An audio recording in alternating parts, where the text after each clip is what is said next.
ప్రపంచ test championship రూపురేఖలు మార్చేందుకు అంతర్జాతీయ క్రికెట్ మండలి ఒక చారిత్రాత్మక నిర్ణయం తీసుకోబోతోంది. ప్రస్తుతం కేవలం 9 జట్ల మధ్య సాగుతున్న ఈ పోరాటాన్ని 12 జట్లకు విస్తరించాలని ఐసీసీ యోచిస్తోంది.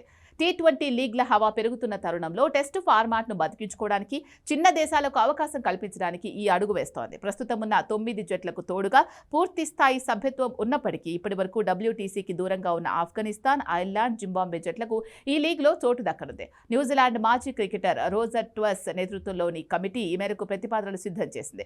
ఈ సిఫార్సులను వచ్చే మే నెలలో ఐసీసీకి సమర్పించనున్నారు. ఈ కొత్త విధానంలో మరో కీలక మార్పు ఏంటంటే ఇకపై ఒకే ఒక్క టెస్ట్ మ్యాచ్ ఉన్న సిరీస్లను కూడా పాయింట్ల పట్టికలో చేర్చనున్నారు.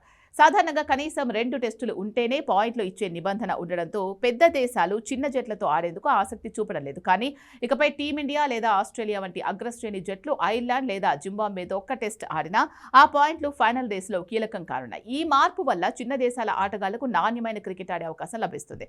టెస్ట్ క్రికెట్ కేవలం కొన్ని దేశాలకే పరిమితం కాకుండా ప్రపంచవ్యాప్తంగా విస్తరిస్తుందని విశ్లేషకులు భావిస్తున్నారు. వచ్చే నెలలో జరగనున్న ఐసీసీ సమావేశంలో దీనిపై అధికారిక ముద్ర పడితే టెస్ట్ క్రికెట్ చరిత్రలో ఒక సరికొత్త అధ్యాయం మొదలవుతుంది. క్రికెట్ అభిమానులు ఎంతో కాలంగా కోరుకుంటున్న ఈ మార్పులు అమల్లోకి వస్తే టెస్ట్ ఛాంపియన్షిప్ మరింత ఉత్కంఠభరితంగా మారనుంది. చిన్న జట్లు పెద్ద జట్లకు షాక్ ఇచ్చే అవకాశాలు పెరగడమే కాకుండా ఫార్మాట్ పట్ల ఆసక్తి మరింత పెరుగుతుంది.